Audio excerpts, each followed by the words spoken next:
2012-র শেষ এবং 2013-র শুরুর দিকের ঘটনা। আমার বয়স তখন 5 বছর। আমরা গ্রামের বাড়িতে থাকতাম। আমার লেখাপড়ার জন্য আমরা গ্রাম থেকে ব্রাহ্মণবাড়িয়া শহরে এসেছিলাম 2012 সালের 29 ডিসেম্বর।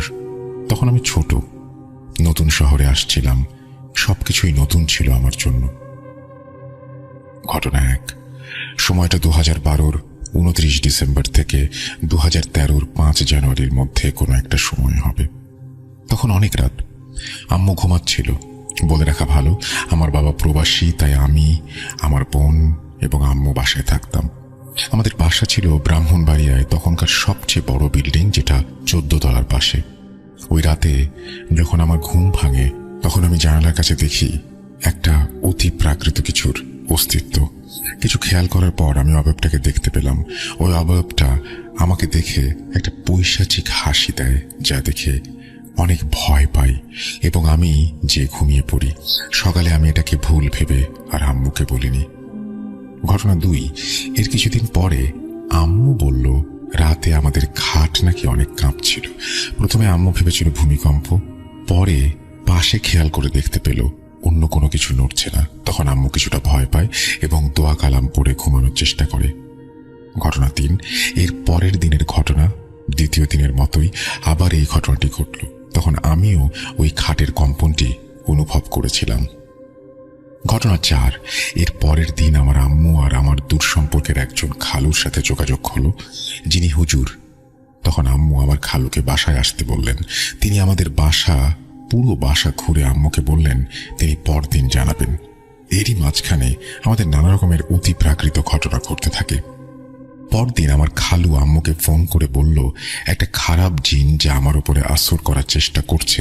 ওই দিন বিকেলে খালু আমার বাসায় আসার কথা বললেন। যথারীতি খালু বিকেলে বাসায় এসে আমাদের 3 জনকে 3টা তাবিজ দেন এবং সব সময় এটা আমাদের পড়ে থাকতে বললেন। এরই সাথে উনি আমাদের বাসা বন্ধ করে দেন। কিন্তু খালু আমাদের বলেন কোনো মৃত বাড়িতে বা জানাজায় অংশগ্রহণ করার সময় যেন তাবিজ খুলে যায়। ঘটনা 5। এরপর 5 বছর চলে যায়। সময়টা 2018। আমি তখন 5ম শ্রেণীতে পড়ি। এরই মাঝে আমার সাথে অন্য কোনো ঘটনা ঘটেনি। ওই বছর আমি গরমের ছুটিতে আমার মামার বাড়িতে যাই এবং এর মধ্যে এক শুক্রবার জুম্মার নামাজের পর একজনের জানাজা ছিল। তখন আমি জানাজায় অংশগ্রহণ করি, কিন্তু তখন আমি তাবিজ খুলতে ভুলে যাই, আর এটা আমি তখন খেয়ালও করিনি। ঘটনা 6। ওই দিন রাতে আমি এবং আমার মামাতো ভাই বাইকে ঘুরতে যাওয়ার সিদ্ধান্ত নেই। আমার মামাতো ভাইয়ের নাম সাইম, এটিও ছদ্মনাম। বাইকটা সাইম ভাইয়ের না, বাইকটা ছিল তার বড় ভাই রাজীব ভাইয়ের। আর বাইকটা অনেক এক্সপেন্সিভ হয়। সাইম ভাই খুব ভালোভাবে চালাতে না পারায় রাজীব ভাই বাইকটা সাইম ভাইকে দিতে চাইতো না। ওই দিন রাজীব ভাই বাড়িতে না থাকায় আমরা সবাই লুকিয়ে লুকিয়ে ঘুরতে যাওয়ার সিদ্ধান্ত নেই। ঘটনা 7। আমরা প্রায় 11:30টার দিকে বাসা থেকে বের হই। অনেক সময় ঘোরার পর সাইম ভাই বলল তার বন্ধুর বাসায় যাবে, তাই আমরা তার বন্ধুর বাসায় যাই। ওখানে সাইম ভাইয়ের বন্ধুর সাথে অনেক সময় কথা বলার পর আমরা বাসায় চলে আসলাম। তখন অনেক রাত। মাঝখানে রাস্তায় অনেক সময় চলার পরও আমাদের যেন রাস্তা শেষ হচ্ছিল না। তখন আমি এবং আমার মামাতো ভাই তো নানা রকম ভয়ানক শব্দ শুনছি।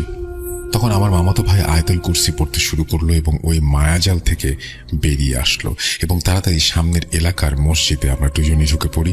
আমরা মসজিদের ভেতর থেকে বাইরে নানা ধরনের আওয়াজ পাই, মনে হয় কেউ আমাদের ডাকছে এমন।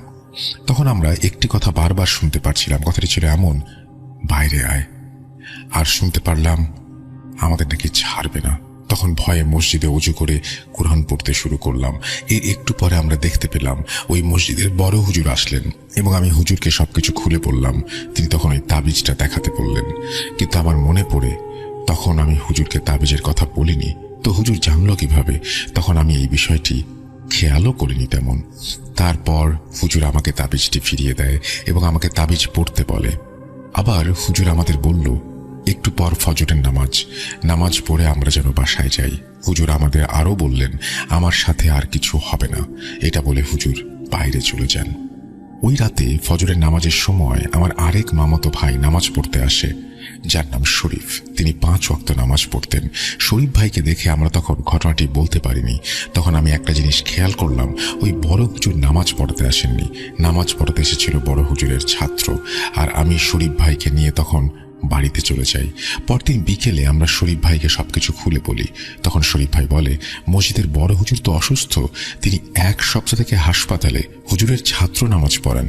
এটা শুনে আমি এবং সাইম অনেক ভয় পেয়ে যাই। আমি তখন ওই বড় হুজুরের ছাত্রকে সম্পূর্ণ ঘটনা বলি।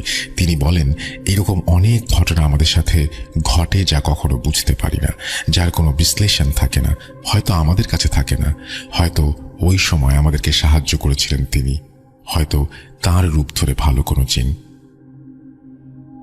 এরপর আমার সাথে আর কোনো ঘটনা ঘটেনি, এই বলে আমার বন্ধু তামিম তার ঘটনা শেষ করে। জানি না ঘটনাটি কতটা ভয়াবহ হয়েছে, কিন্তু তামিম বলে ঘটনাটি সম্পূর্ণ সত্যি। লেখায় ভুল ত্রুটি হলে ক্ষমা করবেন। ঘটনাটি আমি অনেক আগে শুনেছিলাম, কিন্তু এখানে একটা কিছু নতুন করে যুক্ত করিনি, বরং আমার অনেক কিছু বাদ দিয়ে ঘটনাটি আমি লিখেছি। আমার নানুর পরিবারকে নিয়ে। আমার নানু আমার সাথে প্রায়ই ভূত.com শোনেন। গত শনিবার আমি দুপুরে খাওয়া দাওয়া শেষ করে ইমেল এপিসোড শুনছিলাম। এপিসোডটির নামটি ছিল 9টি জিন। এপিসোডের 9টি জিনের কথা শোনার পর নানু তার জীবনের সব থেকে লোমহর্ষক একটা ঘটনা আমাকে বলেন। আমার নানুর ভাষাতেই বলছি।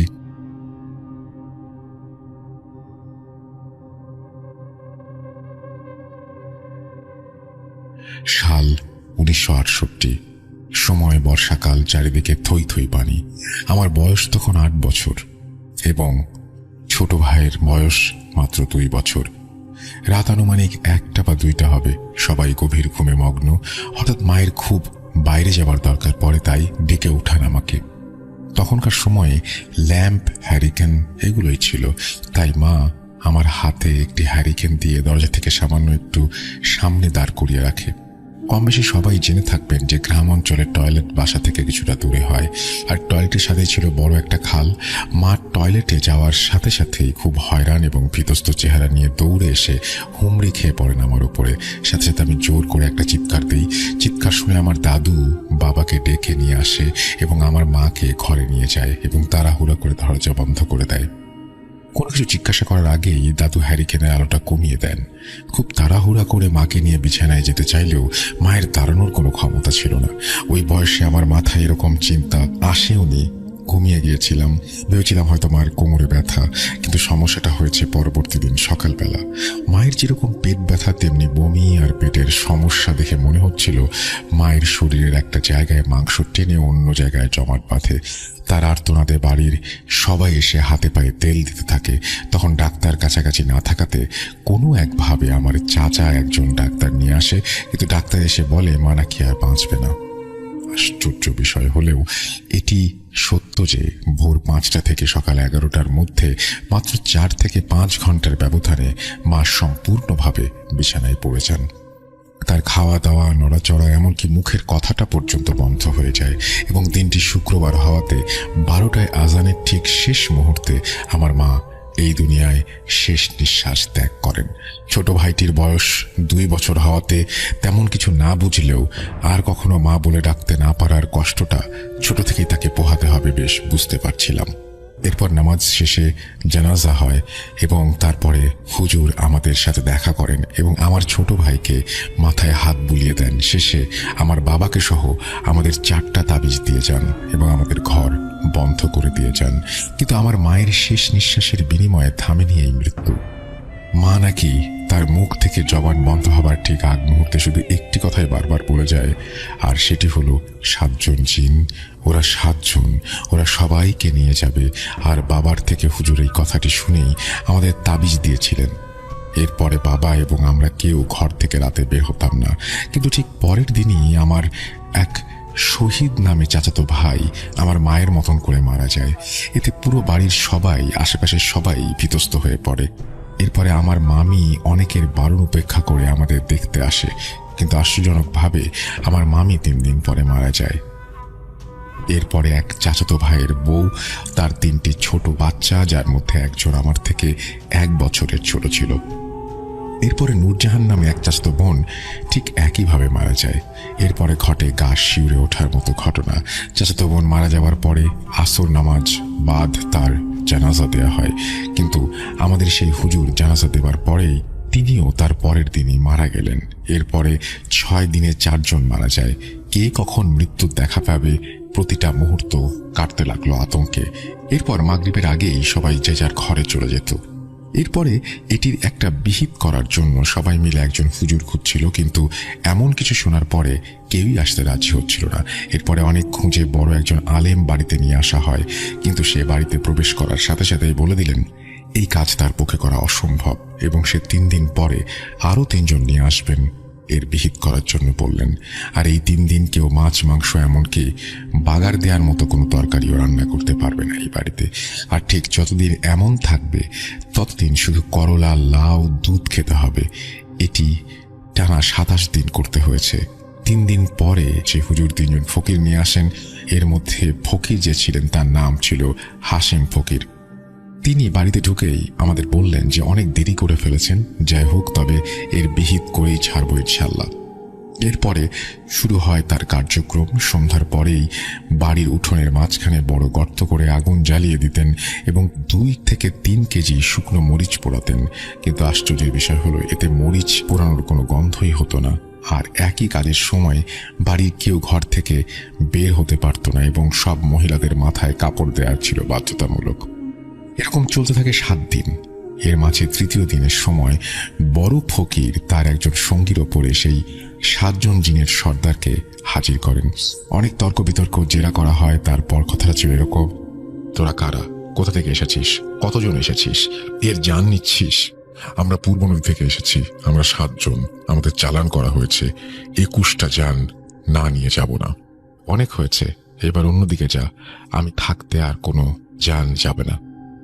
এরপর তার সঙ্গী অবচেতন হয়ে যায় এবং তার পরের দিন প্রতি রাতে একইভাবে আগুন ধরিয়ে 1 থেকে 2 কেজি করে শুকনো মরিচ পোড়ানো হতো। কিন্তু ফকিরদের মরিচ পুরানো আর সারা বাড়ি মহড়া দেয়া শেষ মুহূর্তে মনে হতো কেউ সারা বাড়ি দিয়ে শুকনো গাছপালা টেনে হিঁচড়ে নিয়ে যাচ্ছে। গরুর দল বেঁধে বাড়ির মধ্যে দৌড়ানো, ঘরের পেছনে বাঁশ গাছ দুমড়ে মুচড়ে ভেঙে ফেলেছে। 6 দিন 2 রাতের সময় আমাদের ঘরের পেছনে মুরগি ঘরের পাশে হাশেম ফকির ও তার স্ত্রী এবং সেই আলেম দৌড়ে আসলেন।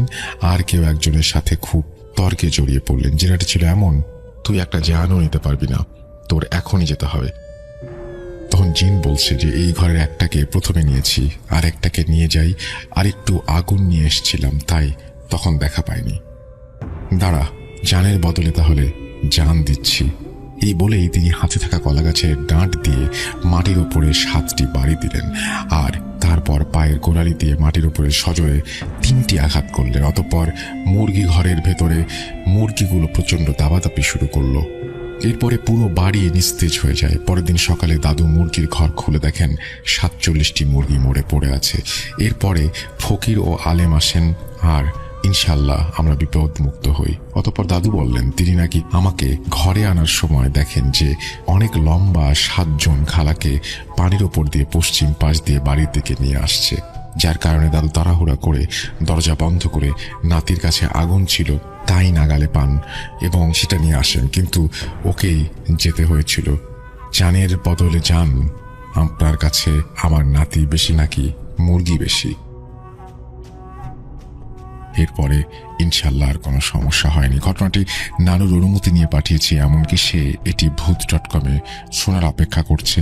আর 27 দিনের মাঝে আরও অনেক কিছু ঘটনা ঘটবে, আমরা জানবো এবং সেগুলো পাঠিয়ে দেবো। থ্যাংক ইউ ভেরি মাচ আপনাকে, এবং আশা করছি এভাবে ঘটনা পাঠাবেন russell.booth.com এই অ্যাড্রেসে। আমরা চলে যাব আমাদের পরবর্তী ঘটনায়।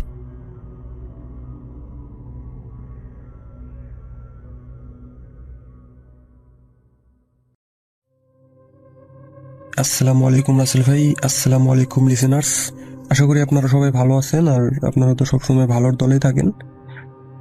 আমি রাকিব, কুড়িগ্রাম জেলার রৌমারী উপজেলা থেকে বলছি।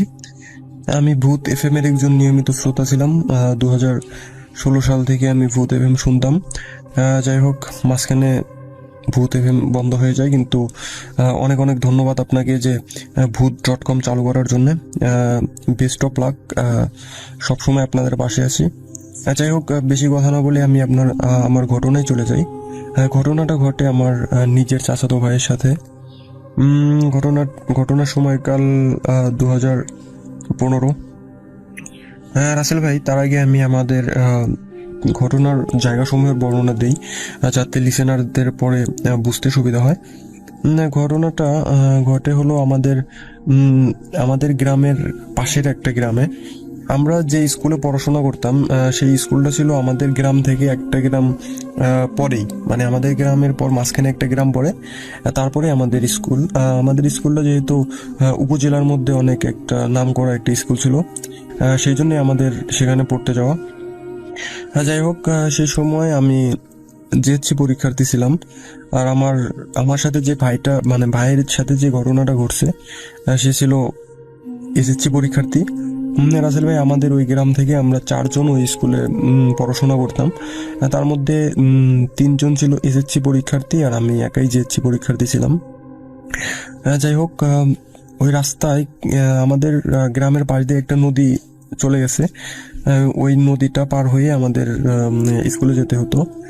ওই নদীটার উপরে একটা পুল ছিল, পুল মানে ব্রিজ, বাঁশের ওটাকে গ্রামের ভাষায় বলে পুল। যাই হোক, ওই পুল পাড়ি দিয়েই পুলের পাশে একটা পরিত্যক্ত একটা ভিটা ছিল। ভিটা কোনো কবরস্থান বা কিছু না, সিম্পল একটা ভিটা। ভিটার মধ্যে অনেক রকমের গাছ, অনেক পুরনো গাছ। গ্রাম অঞ্চলে এরকম অনেক ভিটাই পাবেন আপনি। সেই ভিটাটার নাম ছিল আপনার তোতার ভিটা, কারণ ওই ভিটাটার মালিক ছিলেন তোতা মিয়া নামে একটা লোক। সে অনেক আগেই মারা যায়, 1900 সালের দিকে সে মারা যায়। সেই থেকেই সেই ভিটাটার নাম তোতার ভিটা। সেই ভিটায় অনেক পুরনো গাছ আছে, সেই ভিটায় অনেক ঘটনা রয়েছে। যাই হোক রাসেল ভাই, ওই ভিটাটা পার হওয়ার পর অনেকটুকু রাস্তা ফাঁকা, মানে আপনার আরেকটা গ্রামের সংযোগস্থল, যেহেতু অনেকটুকু রাস্তা ফাঁকা থাকে। তারপরে আমাদের ওই গ্রামের শেষের দিকে আমাদের স্কুল। যাই হোক রাসেল ভাই, যেহেতু আমরা পরীক্ষার্থী ছিলাম, আমাদের একসাথে জিএসসি পরীক্ষাও ছিল, এসএসসি পরীক্ষাও ছিল।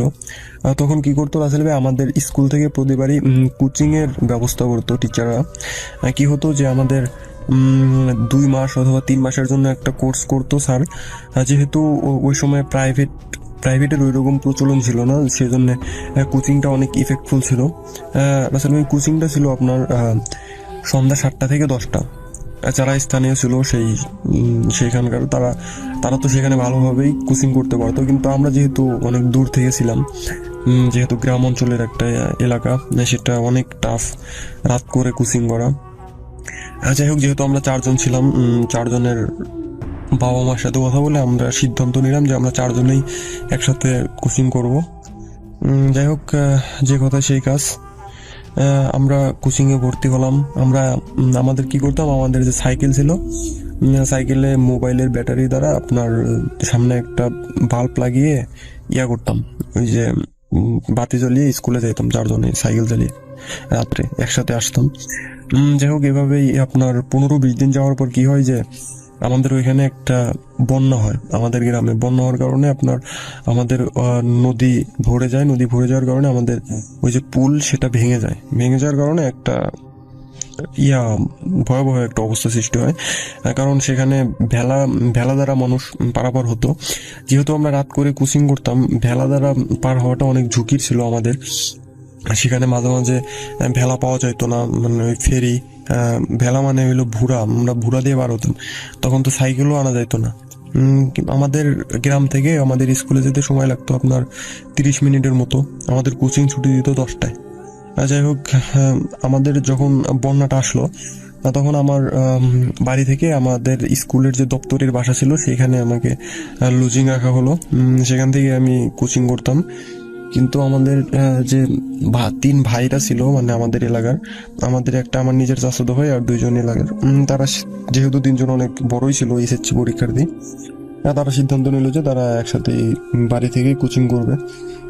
যে কথা সেই কাজ, তারা তখন কোচিং করতো, তখন তারা সাইকেল নিয়ে আসতো না, তখন তারা হেঁটে হেঁটেই ভেলা বার হতো, ভেলা বার হয়ে আবার স্কুলে কোচিং করতো, রাত 10টার সময় যাইতো। রাসেল ভাই একটা কথা বলে রাখি যে আমাদের আমাদের যে গ্রাম আর আমাদের যে গ্রামে যাওয়ার মাঝখানে যে একটা গ্রাম, সেই গ্রাম এতই প্রত্যন্ত একটা গ্রাম যে আপনার সেই সেই সেই এলাকায় বিদ্যুতের সংযোগ পৌঁছায় আপনার 2020 সালে। তার আগে কোনো বিদ্যুৎ ছিল না সেখানে। মানুষজন সোলার সংযোগের সাহায্যে সোলার সংযোগ ব্যবহার করতো, তাও প্রত্যেক মানুষের বাসায় ছিল না, হাতে গোনা 2-1 জনের, আর সবাই দোয়াত হারিকেন ব্যবহার করতো। যাই হোক রাসেল ভাই, ঘটনাটা ঘটে হলো এরকমই একটা রাত্রে। ঘটনাটা ঘটে হলো যে আমার ওই ভাইয়ের সাথে আর তার সাথে আরেকজন ছেলের সাথে, তাদের 3 জনের মধ্যে একজন সেদিন কোচিংয়ে আসে নাই কোনো একটা কারণে, সেই জন্য তাদের 2জনকেই কোচিংয়ে আসতে হয়। যখন তারা 2জন কোচিং শেষে বাসায় যাওয়ার সময় আপনার ওই ওই তোতার ভিটার ওই জায়গায় যায়। আসলে তখন ওই জায়গায় তারা লক্ষ্য করে যে তোতার ভিটার পাশেই, মানে ওই জায়গায় তাদের ভেলার জন্য অপেক্ষা করতে হয়, যেহেতু ওই জায়গায় একটা অনেক ভয়ানক একটা জায়গা। তারা যখন সেখানে গিয়ে পৌঁছায়, তারা দেখতে পায় যে সেখানে কোনো নৌকা নেই। হ্যাঁ, আসলে ভাই সেখানে কোনো ভেলা বা ফেরি কিচ্ছু নেই। তারা অনেক ঘাবড়ে যায় মানে যে এত রাত্রে, মানে গ্রামে রাত 10টা 10:30 মানে কিন্তু অনেক রাত। মানুষ 8টা-9টার সময় গ্রামে ঘুমিয়ে পড়ে। যাই হোক, সেখানে তারা যখনই গিয়ে দেখে যে ভেলা নাই, তারা তো মানে অনেক ভয় পায়। মানে একটা জিনিস কি যে সেখানে অনেক ভয়ঙ্কর একটা জায়গা, সেখানে তোতার ভিটার, সেখানে এত রাত্রে তারা ভেলা পাচ্ছে না। যাই হোক, তারা একটু পরেই তারা উদ্বোধন করে যে পাশে একটা মানে কাফন মোড়ানো একটা লাশ। মানে লাশটা দেখে তারা রীতিমতো মানে এতটা ভয় পায় যে তারা মানে চিল্লাবে যে অথবা দৌড়াবে, তার কোনো ভাষাই তারা খুঁজে পায় না, এরকম একটা অবস্থা। যাই হোক রাসেল ভাই, তারা সেই মুহূর্তে লক্ষ্য করে যে ফিরে এসে তাদেরকে ডাকছে যে মামা চলেন পার করে দিই। হ্যাঁ, এরকম একটা অবস্থা। কিন্তু তারা এখনই লক্ষ্য করলো যে তাদের ওই কোনো ফেরি ছিল না। যদি ফেরি থাকতো, মানে ফেরি যদি আসতো, তাহলে তারা তো অবশ্যই দেখতো, কারণ সেই সময় শীতকালও ছিল না যে কুয়াশার জন্য দেখা যাবে না। তারা লাইট মারলেই দূর থেকেই বোঝা যেত যে কেউ আসছে নাকি, পানির শব্দ পাইতো। কিন্তু রাসেল ভাই একটা কথা হলো যে মানে ফেরিটা যে এসে ঘাটের মধ্যে চাপছে, তাদের কোনো শব্দই পায় নাই, হুট করে ডাকতেছে মামা। যাই হোক, তারা ওই সময় মানে প্রাণ ফিরে পাওয়ার মতো একটা অবস্থা। তারা সেটা ভাবতেও পারে নাই যে ওই ফেরিটা আসলো, কোনো শব্দ হলো না, এই টাইপের। যাই হোক, তারা যখন ওই লাশটার পাশে দাঁড়িয়েছিল, তখনই একটা মানুষ আসা মানেই যে আপনি বুঝতে পারছেন ওই সময় মানে একটা মানে মরুভূমিতে পাওয়ার মতো, হিরে পাওয়ার মতো। যাই হোক, যখনই তারা এটা বলে যে আচ্ছা মামা চলেন তাহলে, তারপরে সরি রাসেল ভাই, তার আগে বলে যে এই যে মামা দেখেনি যে কফিনের মোড়ানো এই যে লাশটা, এই কাপড়ে মোড়ানো এই লাশটা, এটা কে জায়গায় রেখে গেছে, কে বা মারা গেছে, কিছুই তো শুনলাম না। আমরা ইয়া থেকে 7টার সময় আমরা কোচিংয়ে আসলাম। পরে বলে যে না মামা, এটা একটা অনেক দূরের একটা লোক মারা গেছে, আমি ফেরি দিয়ে তাকে পৌঁছানোর জন্য আসছি, যেহেতু আপনারা আসছেন আপনাদেরও নামিয়ে দেই, তারপরে আমরা এই ফেরি লাশ নিয়ে আমি তার বাসায় পৌঁছে দেবো। যাই হোক রাসেল ভাই, তারা প্রথমে রাজি হয় না, বলে যে আমাদের আগে নামিয়ে দেন, তারপরে আপনি লাশটা নিয়ে যান। অনেক জোর জবরদস্তি করার পর রাসেল ভাই তারা লাশটার সাথে যেতে রাজি হয়, যেহেতু কোনো উপায় নেই। রাসেল ভাই একটা কথা বলে রাখি যে যখনই লাশটা নিয়ে তারা মাছ নদীতে যায়, মানে মাছ নদীতে যাওয়ার পর তারা লক্ষ্য করে যে আপনার ওই মাঝিটা তাদের সাথে কোনো কথা বলছে না। একটা বিষয় লক্ষ্য করবেন রাসেল ভাই, মানে একটা বিষয় বলে রাখি যে গ্রাম অঞ্চলের যে ফেরিওয়ালা অথবা কোনো ভুরাওয়ালা এত রাত্রে আপনার যাওয়ার সময় দেখবেন যে অনেক রকমের গল্প করে, অনেক রকমের কথা বলে, কারণ ওই সময় একটা ভয়ের একটা মুহূর্ত সবার জন্যই। যাই হোক, সে মাঝিটা সব একবারে চুপ, মানে পুরা রাস্তায় একদমই চুপ করে করে যাইতেছে। তখনই একটা সময় লক্ষ্য করে যে ওই মাঝিটা ওই লাশটার অনেক কাছাকাছি চলে আসে, কিন্তু সে বইটা বাইতেছিল না, কিন্তু নৌকা চলতেছিল। হ্যাঁ, মানে ফেরিটা হ্যাঁ, এসে মানে তাদের এরকম কোনো খেয়ালই ছিল না। হ্যাঁ, এক সময় তারা লক্ষ্য করে যে মাঝিটা ওই কাপড়ের যে মাথাটা আছে, মানে মাথা যে পাশে বাঁধা ওইটা খুলতেছে।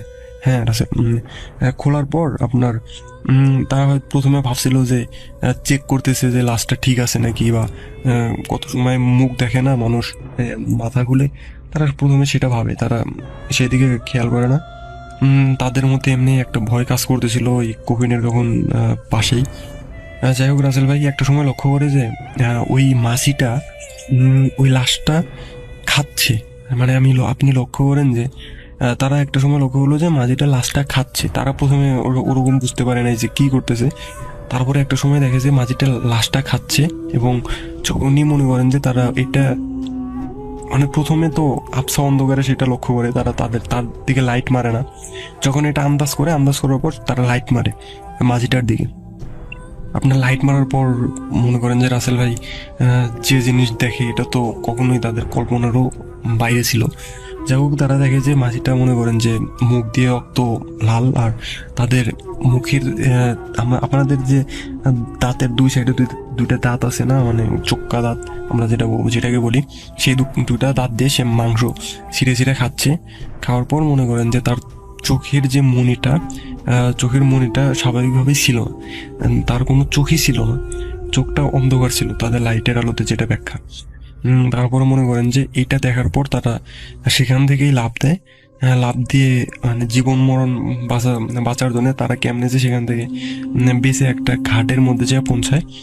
যাই হোক রাসেল ভাই, কোনো একটা পাড়ে যে হয়তো বা তারা অজ্ঞান হয়ে পড়ে থাকে।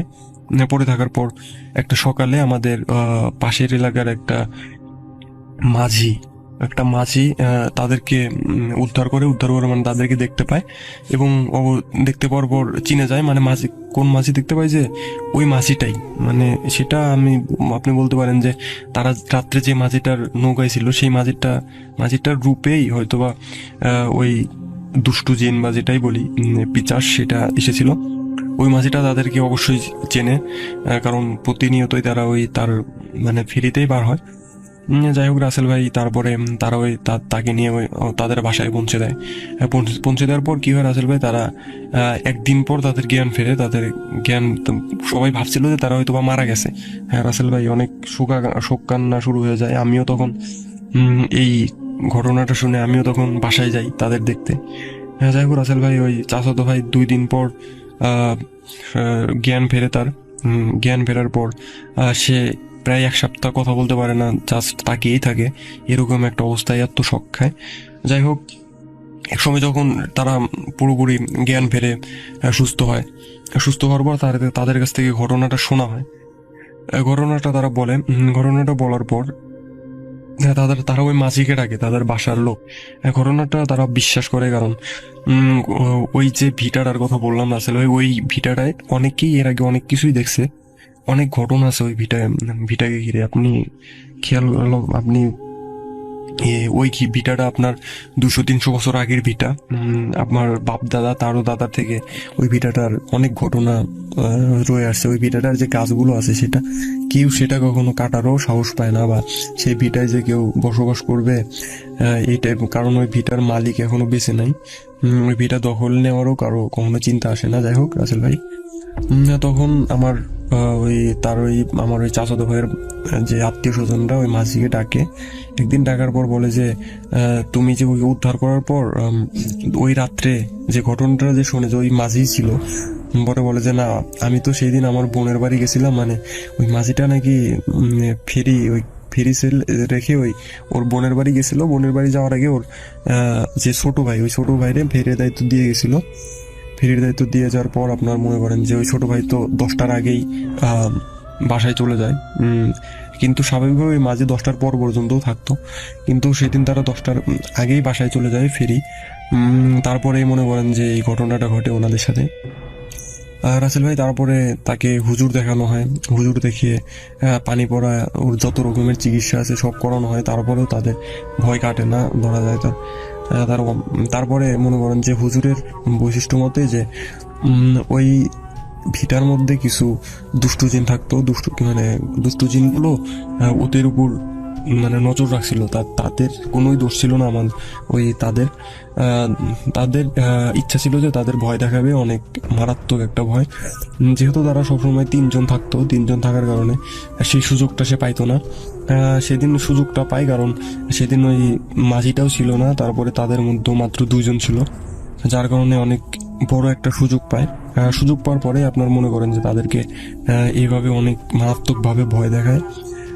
যাই হোক রাসেল ভাই, এটাই ছিল ঘটনাটা আমি আমাদের এলাকায় একটা প্রচলিত একটা ঘটনাটা সবাই জানে, যেহেতু একটা আলোড়ন সৃষ্টি হয়েছিল। তারপরে আমি ভাইয়ের কাছ থেকে অনেক ভালোভাবেই শুনছি। তারপরে তারা কোচিং তো আর করে না। আমি তো লজিংবাড়ি থেকে কোচিং শেষ করে পরীক্ষা দিয়ে তারপরে ইয়াতে গেছি। যাই হোক, ওই ভাইটা এখন বাংলাদেশ সেনাবাহিনীতে চাকরিতে নিযুক্ত আছে। আমি পরিচয় দিচ্ছি না কারো। যাই হোক, আশা করি আপনার ঘটনাটা ভালো লাগবে। আর ঘটনাটার সত্যতা আমি বলতে পারি 100%, কারণ ঘটনাটা অনেক ভালোই, সারা আমাদের গ্রামে সবাই প্রায় জানে। আমি এখন যেহেতু আমি আমাদের গ্রামে নেই, বর্তমানে আমি রংপুরে বর্তমানে অধ্যয়নরত আছি, রংপুর। সেই জন্য আমি আমাদের ওই তোতার ভিটার ছবিটা আপনাকে পাঠাতে পারছি না, কিন্তু আমাদের এলাকার ওই জায়গাটা, ওই নদী আর ওই তোতার ভিটার ছবি আমি অবশ্যই আপনাকে পোস্ট করব সময় করে আপনার ইমেইলে। এই ছিল রাসেল ভাই ঘটনা। আশা করি আপনার ভালো লাগবে, আর ভালো লাগলে অবশ্যই সবাইকে শোনাবেন। এবং ওই তোতার ভিটা সম্পর্কিত আরও যত ঘটনা আছে অবশ্যই আমি আপনাকে শেয়ার করার চেষ্টা করব। আসসালামু আলাইকুম রাসেল ভাই, ভালো থাকবেন, সুস্থ থাকবেন।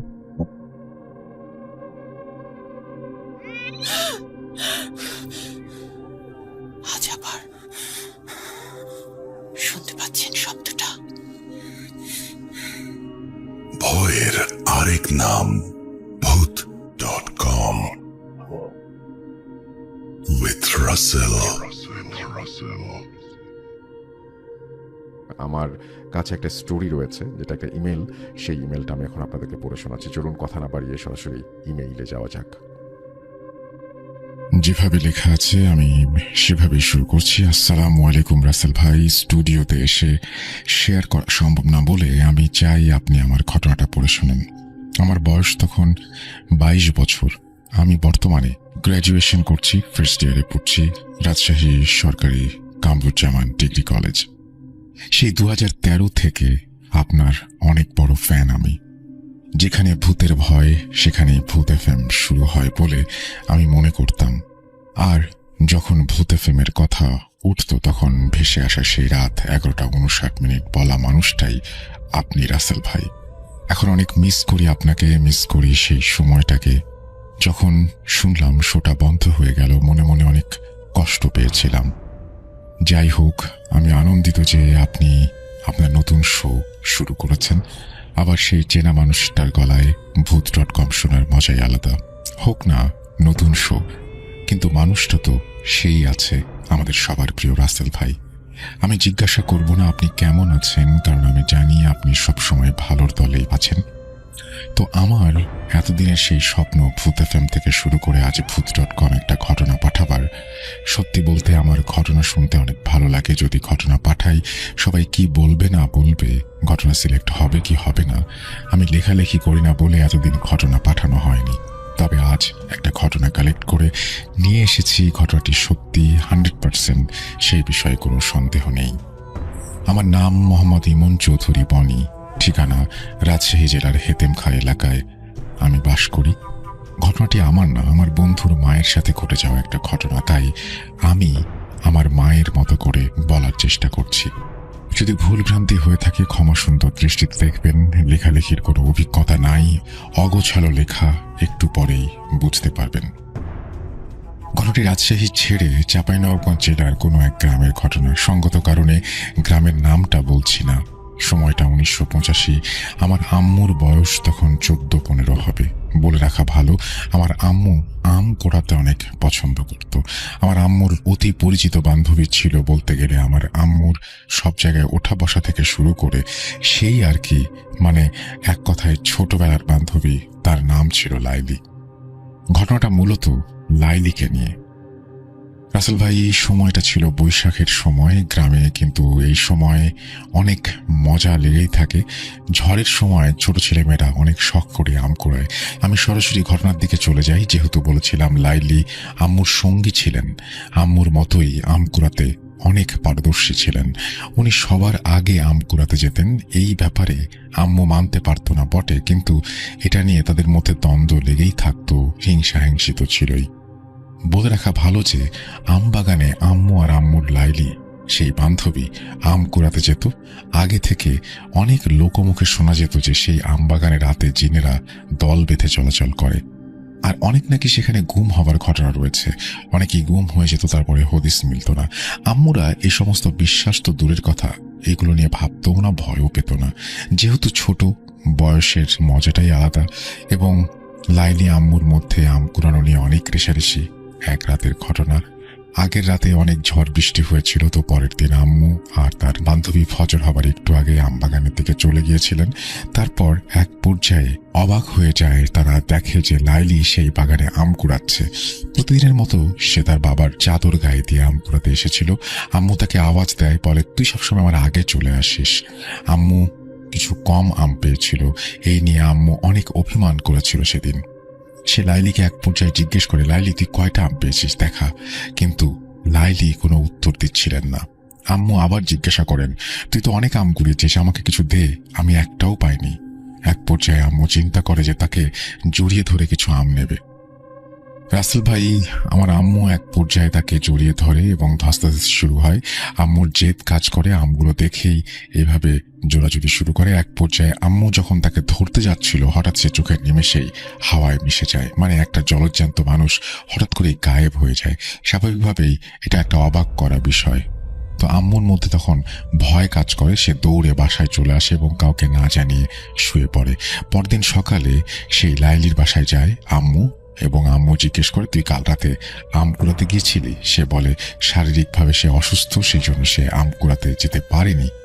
এরপর আম্মু অস্বাভাবিক জ্বর আসে, ধীরে ধীরে অসুস্থতা বাড়তে থাকে এবং বাড়িতে আমার নানা নানু সবাই আম্মুকে নিয়ে বেশ চিন্তিত হয়ে পড়ে। তারপর নানারা সবকিছু তার কাছ থেকে শুনে একটা পর্যায়ে এবং কবিরাজ নিয়ে আসে। এলাকায় তাকে কুঁজো কবিরাজ বলে সবাই চেনে এবং তাকেই নিয়ে আসা হয়। সমস্ত ঘটনা তাকে জানানো হয়।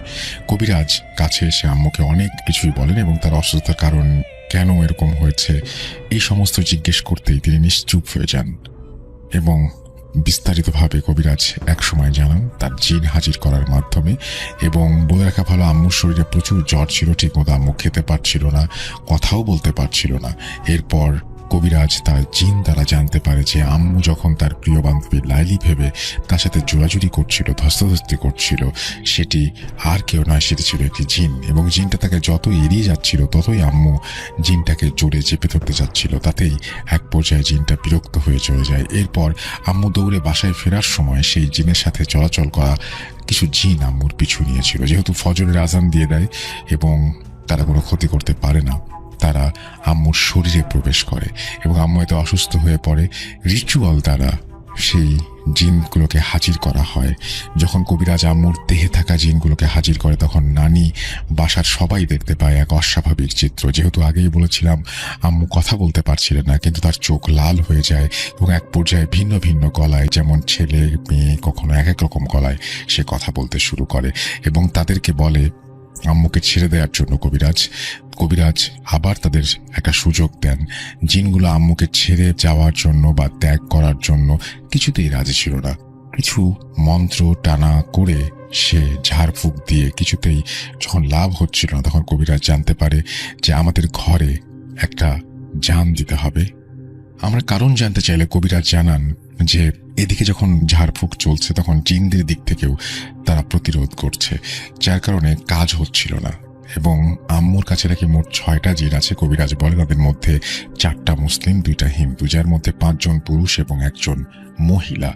এবং তারা আম্মুকে তাদের রাজ্যে নিয়ে যেতে চায়। আম্মু নাকি অনেক সাহসী এবং শক্তিশালী, যার জন্য সেখানে নিয়ে আম্মুকে দিয়ে তারা তাদের খেদমতে রাখতে চায়। আরও বলে আমি তাদেরকে বিভিন্নভাবে রাজি করানোর চেষ্টা করেছি, কিন্তু তারা কোনোভাবেই রাজি হচ্ছে না। এই বলে কবিরাজ চলে যায়। নানারা চিন্তায় পড়ে যায়, পুরো এলাকায় খবর ছড়িয়ে পড়ে, কি হবে কিছুই ভেবে পাচ্ছে না কেউ। আম্মু রীতিমতো সুস্থ হচ্ছিল আবার অসুস্থ হচ্ছিল, এরকম একটা অবস্থা। একদিন সকালবেলা বাসায় আমার আম্মুর দূরের এক বান্ধবীর আগমন হয়। বলে রাখি, আম্মুর 3 বান্ধবী ছিল, লাইলি, তিশা এবং আম্মু। ছোটবেলা থেকেই তারা এক গ্রামে মানুষ। তিশা যে ছিল, তার পড়াশোনার জন্য গ্রাম ছেড়ে চলে যেতে হয়েছিল। সঙ্গত কারণে আমি সেই জায়গার নাম বলছি না যে কোথায় তিশা ছিলেন। তিশা কিন্তু আম্মুর রোজ খোঁজ খবর রাখতেন এবং তাদেরকে সবকিছু খুলে বলে। তখন তিশা আন্টি আম্মুর এবং আব্বুর দূরের এক হুজুরের কাছে খবর নেন এবং অনেক বড় পীর তিনি, এবং তিনি সেই অঞ্চলে একটা দরগায় থাকেন। সেই দুষ্টু জিন পরীর আসর থেকে মানুষকে তিনি ছাড়াতে পারেন এবং নানুদেরকে এই ব্যাপারে তিশা সবকিছুই জানান এবং সেই পীরের কথা বলতে থাকেন। সেই পীর 4 দিন পরে আসবেন এবং তাকে নিয়ে আসার ব্যবস্থা করা হবে। এর মধ্যে 2 দিনের দিন সকালবেলা আম্মুকে হঠাৎ বাসায় পাওয়া যাচ্ছে না। গ্রামের সবাই মিলে খোঁজাখুঁজি করার পর আম্মুকে যখন পাওয়া যাচ্ছিল না, পরে এলাকার একজন খবর দেয় আম বাগানে কোনো এক আম গাছের নিচে বসে আম্মু নাকি আম খাচ্ছিল। নানুরা সবাই মিলে গিয়ে দেখে সেই দৃশ্য, গাছের নিচে বসে আম খাচ্ছে। পরে আম্মুকে সবাই নানুদের বাসায় নিয়ে আসে। সবার ভাষ্যমতে আম্মুকে নাকি আনাই যাচ্ছিল না 4-5 জন মিলে। এভাবে নানুরা দোয়া দুরুদ যা কিছু জানতো সবকিছু পড়ে যায় এবং আম্মু একটা পর্যায়ে স্বাভাবিক হয় এবং সবাই ঘুমিয়ে পড়ে। তারপরে আম্মুকে প্রশ্ন করা হয় কি হয়েছিল, কোথায় গিয়েছিলে। যখন ঘুম থেকে ওঠার পরে জিজ্ঞেস করা হয়, আম্মু শুধুমাত্র একটা কথাই বলতে পারে যে লাইলি অর্থাৎ তার বান্ধবী আম কুড়াবে বলে নাকি তাকে ডেকে নিয়ে গেছে। এরপর নানুরা ঠিক করে বাসায় তালা বন্ধ করে রাখবে আম্মুকে, কোনো এক রুমে তাকে বন্দি করে রাখা হয় এবং কুজো কবিরাজ কিছু জিনকে রেখেছিল আমাদের বাসার চারপাশে পাহারা দেবার জন্য। নানুরা যখন রাতে কোনো সময় বাইরে যেত তখন দেখতে পেত আগুনের গোলা আমাদের বাসার চারপাশে ঘোরাফেরা করছে। আসল ঘটনা এখান থেকে শুরু। আমি আমার আম্মুর মুখে শুনেছি, রীতিমতো অবাক হয়েছি এবং ফজরের সময় নানুর ভাষ্যমতে 4টায় সেই হুজুর পীরকে নিয়ে তিশার আব্বু হাজির হন। আমরা সবাই তাকে বসতে দিই। পীর সাহেব প্রথমে আমার আম্মুকে ডেকে আনতে বলেন। এক পর্যায়ে তিনি নানুদের উঠোনে একটি গোল বৃত্ত আঁকেন এবং তিনি বৃত্তের মধ্যে তার সমস্ত সরঞ্জাম রাখেন। তার মধ্যে ছিল একটি পানি ভর্তি কাঁসার গ্লাস, তার মধ্যে একটি তামার কয়েন রাখা হয়েছিল। একটা অবাক করা বিষয় হলো, সামনে নানুরা সবাই দেখতে পায় পানি ভর্তি গ্লাস, যেখানে কয়েন ভাসমান, ডুবছিল না, ভেসেই ছিল এবং সেই একটা মাঝামাঝি অবস্থানে একসময় সেই কয়েনটি চলে আসে। আম্মুকে আনা হয়। যথারীতি সেই হুজুর এবং আম্মু দুজনে বৃত্তের মধ্যে অবস্থান করে। এবার হুজুর সেই জিনগুলোকে আম্মুর দেহে হাজির করায় এবং কিছু পানি আম্মুর গায়ে ছিটিয়ে দেয়। তারপর আম্মু সেই আগের মতো লাল চোখ হয়ে আসে তার, এবং আম্মু কখনো পুরুষ কখনো নারী মিশ্রিত কণ্ঠে কথা বলতে শুরু করে। হুজুর অর্থাৎ পীর সাহেব সেই জিনগুলোকে বলে এই পানিতে থাকা তামার কয়েনটা ধরে তুলতে, কিন্তু জিনগুলো কিছুতে রাজি হচ্ছিল না। পরে হুজুর তার কাছে থাকা কিছু পানি দ্বারা আমার আম্মুর শরীরে ছিটিয়ে দেয় এবং পরে আম্মুর চোখ আবারও লাল হয়ে যায় এবং সেই বৃত্তের মধ্যেই যা হবার হচ্ছিল। এভাবে হুজুর পীর চেষ্টা চালিয়ে যেতে থাকেন। জিনগুলো কিছুতেই হুজুরের কথা শুনছিল না। এভাবে সকাল পেরিয়ে বিকেল হয়ে যায়। সন্ধ্যার আগ মুহূর্তে আম্মুর দেহে থাকা জিনগুলো মুখ খোলে এবং তারা কি বলে সেটা আমরা একটু শুনি। আমি আগেই বলেছিলাম 6টি জিন ছিল এবং তার মধ্যে একটি মেয়ে জিন ছিল। মেয়ের গলায় বলে, সেই মেয়েটি বলে যে আমি তাকে দেখে শুনে রেখেছি 2 মাস থেকে, আমরা তাকে খুব ভালোবাসি, পছন্দ করি। আমার 5 ছেলের মধ্যে বড় ছেলের সাথে তার বিয়ে দিতে চাই। আমি আমার বড় ছেলের জন্যই তাকে পছন্দ করেছি। আপনি এই মেয়ে আমাদের হাতে তুলে দিন, আমি তাকে আমার রাজ্যে নিয়ে সুখে শান্তিতে রাখবো। পরে বড় ছেলের পছন্দ হয় এবং আমি আমার মত বদলাই। আমি তাকে আমাদের রাজ্যের কবিরাজ বানাবো এবং খেদমত করার জন্য, কিন্তু আমার বড় ছেলের পছন্দ না হয় আমি সিদ্ধান্ত পরিবর্তন করেছি। এরপরে হুজুর পীর বলে আমি ওকে তোদের হাতে তুলে দেব না।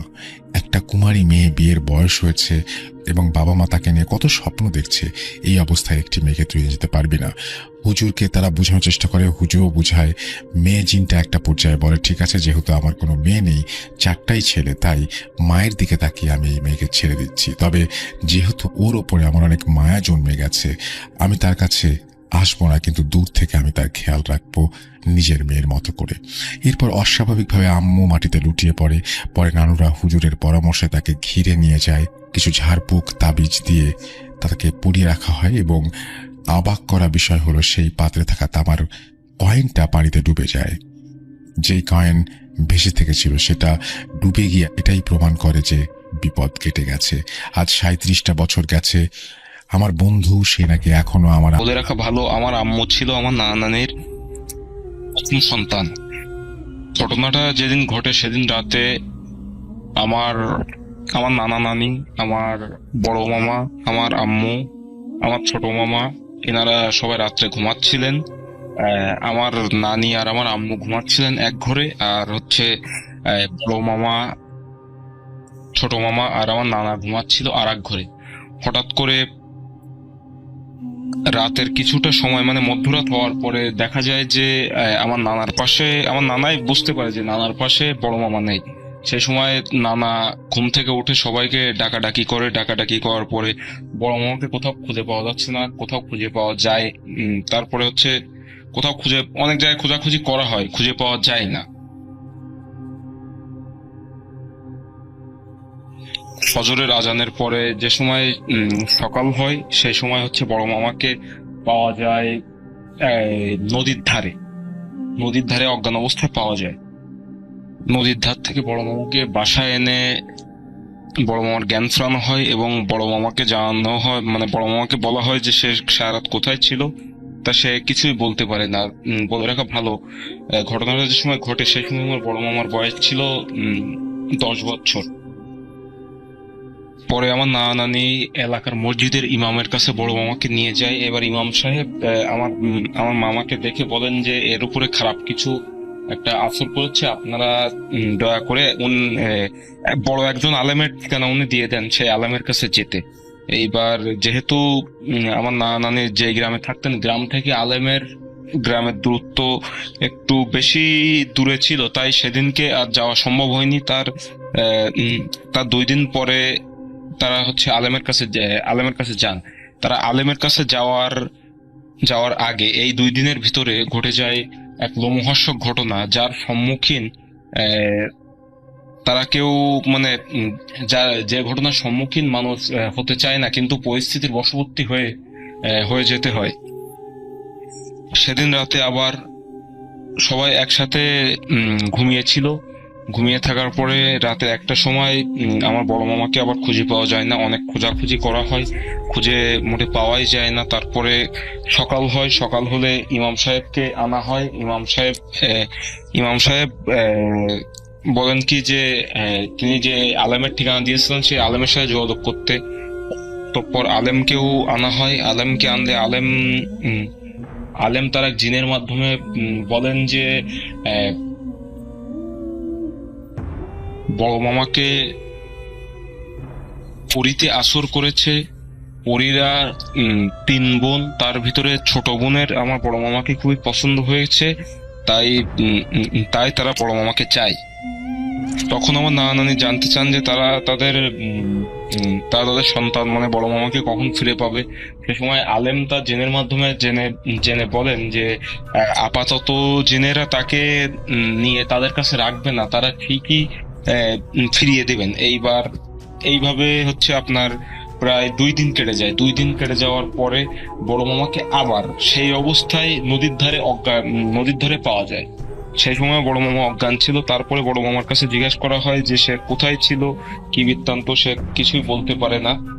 তারপরে আলেমের মাধ্যমে বাড়ি বন্ধ করে নেওয়া হয়। বাড়ি বন্ধ করার পরে হচ্ছে তারা আমার নানা নানিকে স্বপ্ন দেখায় যে তারা যদি তাদের বড় সন্তানকে পরিদের কাছে না দেয় তাহলে তাদের অনেক বড় ক্ষতি হয়ে যেতে পারে। এবার আমার নানা নানি পুনরায় আবার হচ্ছে আলেমের কাছে যান। যাওয়ার পরে আলেম বলেন কি যে আপনারা 5 ওয়াক্ত নামাজ কালাম পড়ুন আর আপনাদের বড় সন্তানকে যত দ্রুত সম্ভব মাদ্রাসায় সে ভর্তি করে দিয়ে আসেন, তাকে আরবি লাইনে পড়ান, দেন হচ্ছে আপনারা এই সমস্যা থেকে মুক্তি পেতে পারেন। আলহামদুলিল্লাহ রাসেল ভাই, তারপরে হচ্ছে আর কোনো সমস্যা আমার মামার সাথে হয়নি। এটাই ছিল ঘটনা। জানি না কিভাবে কি বলতে পেরেছি। যদি কোনো ভুল ত্রুটি হয়ে থাকে, আমার গুছিয়ে কথা বলার অভ্যেস আসলে নাই, যদি কোনো ভুল ত্রুটি হয়ে থাকে তাহলে ক্ষমা সুন্দর দৃষ্টিতে দেখবেন। ধন্যবাদ।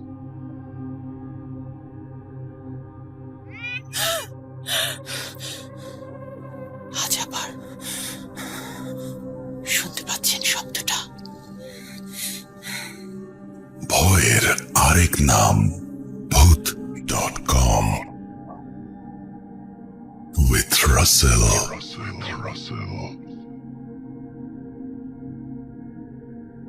Thank you very much. আমরা চলে যাব আমাদের পরবর্তী ঘটনায়। আমাদের পরবর্তী ঘটনাটি পাঠিয়েছেন আমাদেরকে গোলাম নবী, এবং এই অডিও ক্লিপটি আমরা শুনবো। চলুন কথা না বাড়িয়ে সরাসরি ঘটনায় যাওয়া যাক। You never were alone.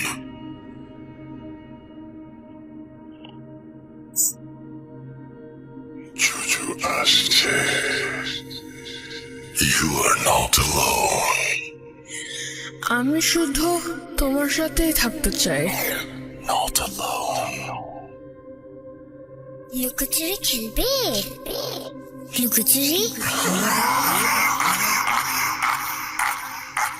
You will never be alone.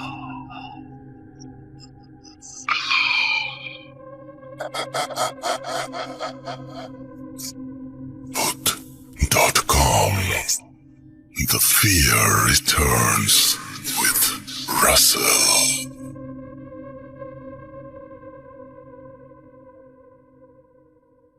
আসসালামু আলাইকুম প্রিয়রা। শেষ করে ফিরতেছিলেন, হাঁটতে হাঁটতে যখন বাড়ি থেকে 3-4 মিনিট ডিস্টেন্স গ্যাপে আসেন, তখন এমন এক স্টেশনে পৌঁছান যেখানে অনেক বড় একটা তাল গাছ এবং বরফ।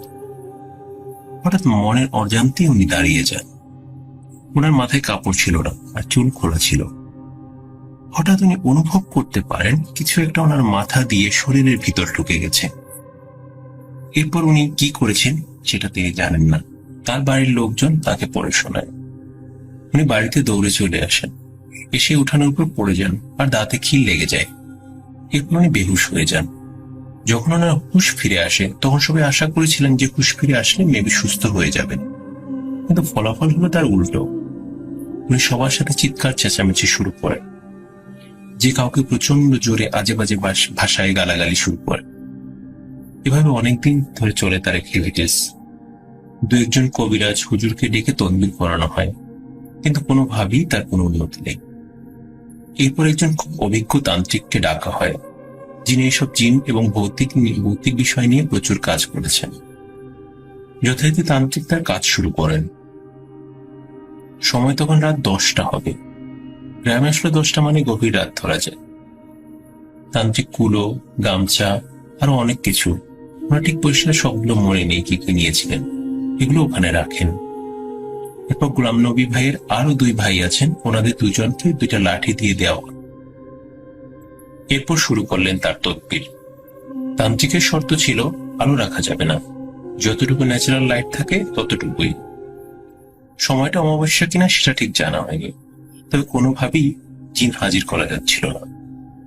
বাধ্য হয়ে চিকন লাঠি দিয়ে আঘাত করা শুরু করে। এরপরে সে কথা বলতে শুরু করে, ভয়ানক কণ্ঠে বলতে থাকে কিভাবে তার উপর ভর করেছে।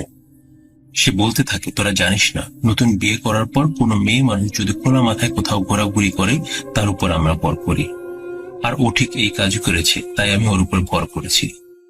নাকি হাত কেটে ফেলবে, কিছু বোঝা যাচ্ছে না। হাতে ওই রকম একটা ধারালো জিনিস, আমরা কাছে যেতে প্রচন্ড ভয় পাচ্ছিলাম। এরপর ওকে কোনোভাবে সেভ করতে হবে, তাই আমরা সবাই একত্র হয়ে ওকে কোনোভাবে ধরে ওই কাছিটি সরিয়ে ফেলি। আমরা এতগুলো মানুষ, আমাদের মনে হচ্ছে কোনো বাচ্চা মেয়ে নয়, বিরাট কোনো জঙ্গলি প্রাণীর সাথে যুদ্ধ করছি। এরপর ওকে আমরা 7-8 জন মিলে বাড়িতে নিয়ে আসি। আমরা দোয়া কালাম করে চেষ্টা করছিলাম কিছু সমাধান করা যায়। এরপর আমরা একজনের পরামর্শ মতো চেষ্টা করলাম পেঁয়াজ, শুকনো মরিচ, হলুদ, তৈল এগুলো পুড়িয়ে সমাধান করার, কিন্তু কোনোভাবেই সমাধান হচ্ছে না। এদিন আমাদের ওই বাড়িতে আমাদের ভাইয়ের শ্বশুর উপস্থিত ছিলেন, কারণ ওখানে একটা প্রোগ্রাম ছিল ঈদে। পরের দিন ওই বাড়িতে ছেলের আকিকা ছিল, তাই উনি দাওয়াতে এসেছিলেন। উনি কিছুটা তন্ত্রবিদ্যা জানতেন। উনি যেভাবে বললেন গোতল নিয়ে আসতে। গোতল হচ্ছে গরুর তেল, ওটা নিয়ে আসা হলো। উনি ওই মেয়ের মাথায় হাত দিয়ে ধরে নাকে ওই তেলটা দিতেই মনে হলো ওর মাছ থেকে কিছু একটা চলে গেছে, এবং মনে হলো ওর সাথে সাথে ঘুমিয়ে গেল। উনি বললেন ওর সাথে যে জিনটা ছিল সে হিন্দু জিন ছিল, যার কাছে গরুর তেল কোনোভাবেই সহনীয় নয়, তাই ও চলে যেতে বাধ্য হয়েছে। ওকে ঘরের ভিতরে নিয়ে যাওয়া হলো। একটু পর আমরা যখন ওখান থেকে উঠে সবাই মাঠের দিকে যাচ্ছিলাম, হঠাৎ দেখতে পেলাম বিশাল মোটা এবং কাঁচা আম গাছের ডাল বিকট শব্দে ভেঙে পড়েছে গরুর ঘরের উপর। আমরা ভয়ে বাড়ির দিকে দৌড়ে চলে আসলাম। যখন সন্ধ্যা নামলো আমাদের সবার মাঝে আরো ভয় বাড়তে লাগলো, কারণ সে আমার ভাতিজির মধ্যে থেকে বের হয়ে ক্ষান্ত হয়নি, নানা রকম ঝামেলা করেই যাচ্ছে। চারিদিকে তখন শুনশান নীরবতা। হঠাৎ আম গাছের ওখান থেকে ফিসফিস শব্দ ভেসে আসে। তোরা আমাকে সরিয়ে দিয়েছিস, দেখেছিস আমার শক্তি, আমি ছাড়বো না, আমি দেখে নিব। ওর সাথে আমার বিয়ে দিলি না বলে তোর ছেলের ঘাড় চেপে ধরেছিলাম, দেখেছিস? যদি আমাকে ওর সাথে বিয়ে না দিস তোদের আরো শাস্তি পেতে হবে। এরপর চলে আসে চারিদিকে শুনশান নীরবতা। আমরা কথা না বাড়িয়ে সরাসরি আমাদের পরবর্তী ঘটনায় চলে যাব এবং এটিও একটি অডিও ক্লিপ। আশা করছি পুরোটা সময় আমাদের সঙ্গে থাকবেন। চলুন কথা না বাড়িয়ে সরাসরি ঘটনায় যাওয়া যাক। আসসালামু আলাইকুম, আশা করি সকলে ভালো আছেন। আমি মোহাম্মদ আরমানাল, আমি আল্লাহর রহমতে ভালো আছি। তো আজকে আমি আমার জীবনে ঘটে যাওয়া একটি ঘটনা আপনাদের সঙ্গে শেয়ার করব। তো এই ঘটনাটি ঘটা হচ্ছে বাগেরহাটে, এবং বাগেরহাটে এটা ভৈরব নদী কেন্দ্রিক একটি ঘটনা। তো ঘটনাটা এমন, এবং ঘটনাটার সময় হচ্ছে গিয়ে এটা করোনা যখন প্রথম আঘাত আনে বাংলাদেশে, অর্থাৎ প্রথম দিকের 2019 সালের ঘটনা এটা। ওই সময় করোনার প্রকোপ অনেক ছিল, অনেক। আমরা সবাই পিপি পরে বের হতাম এবং অনেক ছিল ওই সময়। তো তখন আমরা চিন্তা করি আমরা গ্রামে যাব এবং গ্রামে যেয়ে কিছুদিন স্টে করব, যাতে কিছুটা হলে সেফ থাকতে পারি, কারণ তখনকার সময় ঢাকা বা শহরে সব জায়গায় করোনা ছড়িয়ে পড়েছিল। অ্যান্ড আমরা সেভাবেই গ্রামে যাই, এবং গ্রামে গিয়ে আবার সবসময় ছোটবেলা থেকেই এসব জিন, পরি, ভূত যাই বলেন না কেন, সবকিছুর প্রতি আমার অনেক অনেক কিউরিয়াসিটি এখনো। এবং আমার এসবের প্রতি এত কিউরিয়াসিটি যে ছোটবেলা আমি এসব নিয়ে একটা টিমও বানিয়েছিলাম, এনএস ঘোষ রিসার্চ টিম, এবং ওটা ক্লাস 6-এ। তো যাকে এসব বাদ, আমি তাহলে ঘটনায় ঢুকি। তো আমরা গিয়ে চিন্তা করি, এবং আমি যখন এলাকায় যাই সবসময় সবাইকে জিজ্ঞেস করি যে কোন এলাকাটা ভয়ানক, কোনখানে ভয় পাওয়া যাবে, অর্থাৎ কোনখানে গেলে জিনের দেখা পাওয়া যাবে, এরকম সবার সাথে একটু গল্প গুজব করি। তো সেরকম গল্প গুজবের মাধ্যমে একটা জায়গার সন্ধান পাই, যেটা ছিল খুবই নির্জন জায়গা, এবং সেখানে মাত্র 2 জন বসবাস করত, এবং পুরো জায়গাটা অনেক মানে এরিয়া জুড়ে, ওই এরিয়াটুকু, ওই জোনের মধ্যে একটা মাত্র ঘর ছিল, মানে একটা মাত্র পরিবার থাকতো, এবং পরিবারের সদস্য ছিল, অর্থাৎ মানে মাথার উপর থেকে আগুনের কলা উড়ে যায়, এবং অনেক নিচ থেকে গাছের ওই পাশ থেকে আসে, ওই পাশ থেকে আসে। এবং মূলত আমরা যখন গ্রামের বাড়িতে যাই তার আগে থেকে মামা আমাকে ফোন দিয়ে ওই যেদিন আসছিলেন, মানে ঘটনাটা ফেস করছেন, ওই দিনেই আবার আমাকে জানান। তো আমি চিন্তা করি যে একা যাবো কেন, আমার কিছু বন্ধুদের নিয়ে যায় এবং আমার মামাকে নিয়ে যায়। তো আমরা চিন্তা করি যে শুধুমাত্র এই কারণে গেলে তো কেমন দেখায়, তাদের বাড়িতে যাব, আমরা একটা কাজ করি, পিকনিকের মতন এটা কিছু করা যায় কিনা সেটা ভাবতে থাকি। এবং হ্যাঁ, আমরা সেটাই করি। আমরা একটা ব্রয়লার মুরগি কিনে অ্যান্ড বিভিন্ন ধরনের মশলাপাতি কিনে আমরা চাই। আমাদের চিন্তা ছিল ওখানে যাবো, মুরগি রান্না করবো, তারপর হচ্ছে রুটি খাবো, এবং ওখান থেকে চলে আসবো। এবং বিভিন্ন ধরনের এক্সপিরিয়েন্স তো হলে অবশ্যই সেটা বেস্ট। তো এত কিছু করবো, অপরিচিত মানুষ, কিন্তু আমরা কিভাবে পরিচিত হই, মানে হচ্ছে যে একজনদের বাড়ি যাব, তারা তো অপরিচিত, কিন্তু আমরা তো তাহলে কিভাবে যাব? তখন লাকিলি আমার মামার যে বন্ধু ছিলেন, তার হচ্ছে গিয়ে চাচা চাচি ছিলেন তারা। তো আমার মামার বন্ধুকে আমরা সাথে নিই, এবং মামার বন্ধুদের নৌকা ছিল। তো ওই নৌকা করে আমরা সেখানে যাই। গিয়ে তো আমার দাদা দাদি খুব ভালো ছিলেন, ওরা আমাদের সঙ্গে খুব ভালো আচরণ করলেন। আমরা ওখানে পিকনিক করি, এবং মূল ঘটনা হচ্ছে ফিরে আসার সময়। তো যখন যাই ওই সময়টা ছিল বৃষ্টির কাল, অনেক বৃষ্টি, চারিদিকে পানি থই থই করে, কিছুক্ষণ বৃষ্টি থামে, আবার শুরু হয়, মেঘ ডেকে গর্জন, মানে একটা খুব সুন্দর একটা বৃষ্টির সময়। তো খাওয়া দাওয়া করে যখন না নৌকার উপর পা দিয়েছি যে আমরা এখন যাবো বাসার উদ্দেশ্যে, ঠিক তখনই মেঘের ডাক, প্রচুর মেঘের ডাক, মেঘ গর্জন দিচ্ছে, বজ্রপাত হচ্ছে, কিন্তু এখনো হয়নি, বৃষ্টি পড়া শুরু হয়নি। চারিদিকে প্রচুর বাতাস এবং বুঝতে পারছিলাম যে এখন ঝড় হবে, এবং যেটাই হলো বৃষ্টি তো এখনো পড়া শুরু হয়নি, কিন্তু অনেক জোরে বাতাস হতে লাগলো। আমাদের প্রচুর তাড়া ছিল, কারণ আমরা যদি ওই সময় বাড়িতে না যেতাম কোনো ধরনের সমস্যা হলেও হইতে পারতো। কি ধরনের সমস্যা এটা আমি শেয়ার করছি না এখন, বাট তখন আমাদের একটু বাড়ি যাওয়া প্রয়োজন ছিল। তো আমরা সকলে সেজন্য বাড়ির উদ্দেশ্যে রওনা হলাম। হ্যাঁ, তো কিছুক্ষণ যাওয়ার পর নৌকায় যাই। নৌকার যেদিকে আমরা চালাচ্ছিলাম, চালানো হচ্ছিল, অনেক কিছু দেখা যাচ্ছিল। এই অবস্থাটাকে কি বলে আমি ঠিক জানি না। তো আমাদের চোখে এরকম দেখতে পাচ্ছিলাম দূর থেকে আমরা যেদিকে যাচ্ছি আমাদের দিকে ভেসে ভেসে কি যেন একটা আসছে, এবং তখন দেখি যে একটা নৌকা আসতেছে। যখন একটু কাছে আসলো তখন বুঝলাম ওটা একটা নৌকা, এবং নৌকাটা এমন ছিল যে নৌকাটার সামনে সম্পূর্ণ অংশ কেমন যেন সোনালী কালারের। অর্থাৎ আমরা যখন কোনো একটা নৌকা দেখি তখন আমাদের সামনে প্রথম ভেসে ওঠে একটা কালো, নিচে থাকবে কালো, এবং এভাবে আমরা নৌকা দেখে অভ্যস্ত, কিন্তু ওইটা ছিল হচ্ছে গিয়ে সোনালী ধরনের, মানে সামনের টুকু সোনালী। তো আমরা ওটা দেখে কি ভাববো, নর্মাল একটা নৌকা হতেই পারে। যখন কাছে আসলো, আমরা যদি জানি কাশ্মীরি যেসব নৌকা আছে একদম ওই ধরনের নৌকা, তো ওই ধরনের নৌকা থাকা তো এখানে পসিবলই না। থাকার কথা তো দূরে থাক, কেউ তো কখনো এই ধরনের নৌকা দেখেও নেই। আমরা অনেকে জানি কাশ্মীরি নৌকা সম্পর্কে, এই জন্য আমরা ওটা ভিজুয়ালাইজ করতে পারি, কিন্তু ওই ধরনের নৌকা তো কেউ কখনো দেখেও নেই হয়তো বা এই গ্রামে। তখন আমাদের মনে কিছুটা ভয় সঞ্চার হয়। আমরা তখন একে অপরকে বলা বলি করতে থাকি, এটা হয়তো কোনো কিছু এরকম। তো কিছুক্ষণ পর যখন আমাদের ক্রস করে চলে যায়, তখন আমরা সকলে একটু পিছনের দিকে তাকাই। তাকিয়ে দেখি যে ওখানে নৌকার কোনো অস্তিত্বই নাই। আমরা কি সকলেই তাহলে ঘরের মধ্যে ছিলাম? না, এটা তো হতে পারে না। তাহলে কি, এগুলো কি হচ্ছে আমাদের সঙ্গে? যাকে এটা তো নর্মাল ঘটনা, আরো আছে সামনে।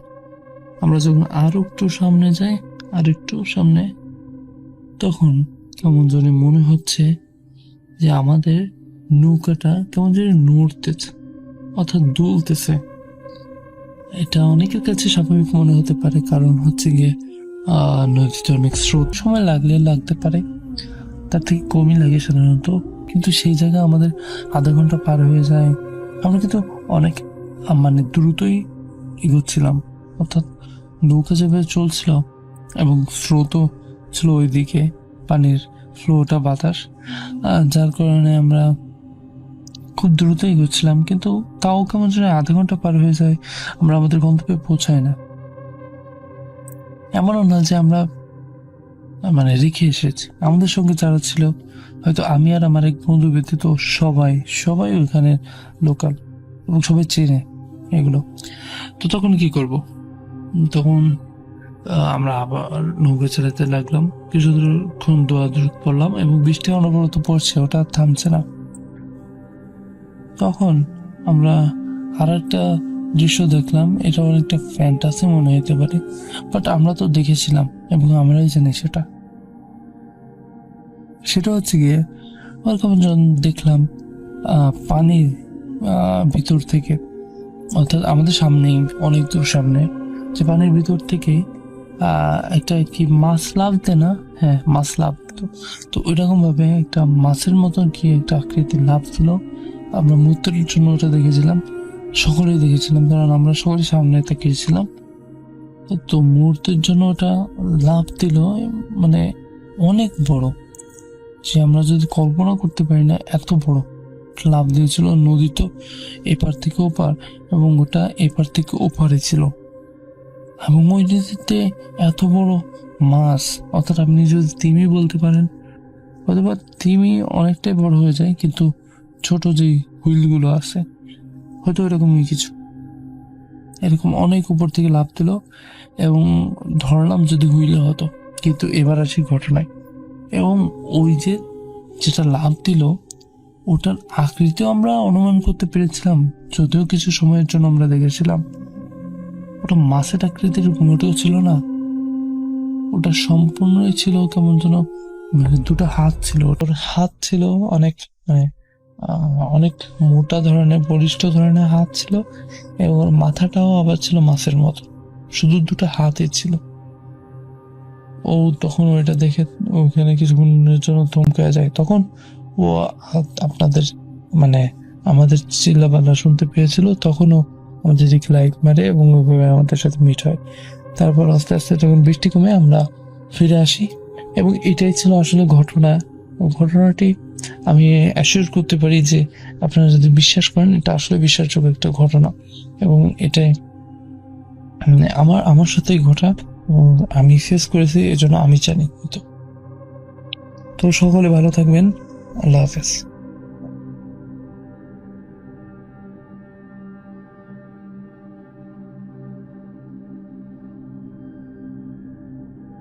আসসালামু আলাইকুম রাসেল ভাই, আশা করি আপনি ভালো আছেন এবং ভালো দলেই আছেন।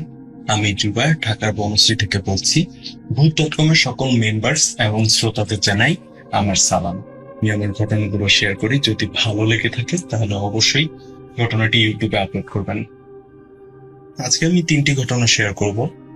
প্রথম ঘটনাটি হলো আমার আম্মুর সাথে ঘটে যাওয়া একটি ঘটনা, দ্বিতীয় ঘটনাটি হলো আমার আম্মুর চাচির সাথে ঘটে যাওয়া একটি ঘটনা, এবং শেষ ঘটনাটি হলো আমার আম্মুর মামার সাথে ঘটে যাওয়া একটি ঘটনা। তো আমি কথা না বাড়িয়ে ঘটনায় চলে যাই। প্রথম ঘটনাটি আমার আম্মুর সাথে ঘটে যাওয়া। আম্মু তখন খুবই ছোট এবং আম্মুরা তখন পুরান ঢাকার হাজারীবাগে থাকতো। আম্মুরা যে বাসাটা থাকতো, ওই বাসাটা এরকম ছিল যে টয়লেটটা বাসার সাথে না, অর্থাৎ বাসা থেকে কিছুটা দূরে টয়লেটটা বানানো, এবং টয়লেটটা দেখতে এরকম ছিল যে চারদিক দিয়ে দেয়াল, কিন্তু উপরে একদমই খোলা। আম্মুর সাথে যে ঘটনাটি করতো ওইটা টয়লেটে করতো। প্রায় রাতে আম্মু টয়লেট ধরতো। আম্মু টয়লেটে গেলে দেখতে পেত যে সিলিং এর যে খোলা জায়গাটা, ওই খোলা জায়গায় একটি ছোট্ট বাচ্চা কালো রামপুরায় থাকতো। যে বাসা থাকতো এই বাসার পাশে একটা তেঁতুল গাছ আর একটা তুলা গাছ হয়েছিল, একদম নতুন একটা তেঁতুল গাছ, একটা তুলা গাছ। তো তুলা গাছ থেকে যখন তুলা হয় তখন তুলাগুলো বাতাসে উড়ে বেড়ায়, আর এটা নাক দিয়ে যদি প্রবেশ করে তাহলে শ্বাসকষ্ট সহ বিভিন্ন ধরনের রোগ হয়। তো এইসব কথা চিন্তা করে আমার আম্মুর মামার যে মা আছেন, আম্মুর নানু, উনি বললেন যে ইলিয়াস হচ্ছে আমার আম্মুর মামার নাম। ইলিয়াস, তুই যখন সকালবেলা অফিসে যাবি তখন এই গাছগুলা কেটে দিয়ে যাবি, এই 2টা গাছ। তো ইলিয়াস নানা ভাই চিন্তা করলো যে আচ্ছা ঠিক আছে। আম্মুর নানুকে বললো যে আচ্ছা কেটে দিয়ে যাব। তো যথারীতি কাজে যাওয়ার আগে উনি এই 2টা গাছ কেটে দিয়ে গেলেন, একটা তেঁতুল গাছ, একটা তুলা গাছ। সন্ধ্যায় উনি কাজ শেষ করে মাগরিবের নামাজ পড়ে যখন ফিরতে নিলেন, একদম ফিরার সাথে সাথেই তিনি বাসার দরজায় বসে পড়লেন, আর মুখ দিয়ে লালা বের হতে শুরু করলো, সাদা লালা। তো বাসা থেকে আম্মুর মামার বড় ভাবি বেরোয় আসলেন। বেরোয় এসে ওনাকে ধরলেন, ধরে বিছানায় নিয়ে গেলেন। পরে বিশাল খারাপ অবস্থা, চোখ উল্টিয়ে সাদা হয়ে আছে আর মুখ দিয়ে লালা পড়তেছে। তো পাশের বাসায় একজন হুজুর ছিল, ওই হুজুরকে এনে প্রাথমিক একটা ট্রিটমেন্ট নেওয়া হয়। ওই হুজুর বললো যে আমি এই কেস হ্যান্ডেল করতে পারবো না, আরো বড় হুজুরের কাছে নিয়ে যেতে হবে। তো পরবর্তীতে একটা বড় হুজুরের কাছে নিয়ে যাওয়ায় বড় হুজুর একটা তাবিজ দিল। তাবিজ দেওয়ার পরে ঘটনা আবার নতুন করে শুরু হলো। এই ঘটনা হচ্ছে যে মামা, নাকি আমার নানা ভাই, আমার আম্মুর মামা সম্পর্কে আমার নানা ভাই হন, তো নানা ভাই রাতের বেলা ঘুমানোর সময় ঘুম ভেঙে যেত, ঘুম ভেঙে জানলা দিয়ে দেখতো যে ওনার বাবা, তিনি তখন মারা গিয়েছেন। আমার মামা আর নানা ভাইয়ের বাবা, উনি তখন মারা গিয়েছেন, মৃত। উনি একটা সাদা ঘোড়ায় চড়ে আসতেন জানলার সামনেই, এসে বলতেন, ইলিয়াস তোর গলায় এটা কিসের তাবিজ, এই তাবিজটা সরা, তোর এই তাবিজের কারণে তো আমি তোর কাছে আসতে পারতেছি না। আমার নানা ভাইয়ের মাথায় কিন্তু তখন ওইটা আছে যে উনি তো মারা গিয়েছেন, উনি কিভাবে আসলেন। প্রায় রাতে ঘোড়া দিয়ে এসে এই কথাটা বলে যেত যে তুই এই তাবিজটা সরা, তুই এই তাবিজটা সরা, এটার কারণে আমি তোর কাছে আসতে পারতেছি না। তো এই ঘটনা আমার নানা ভাই ওনার ভাবির সাথে শেয়ার করলো। শেয়ার করার পর ওনার ভাবি বললাম যে দাঁড়াও, আমি আজকে রাতে তোমার পাশে শুয়ে থাকবো, যদি আসে তুমি আমাকে একটা ইশারা দিও, তাহলে আমি জেগে দেখবো।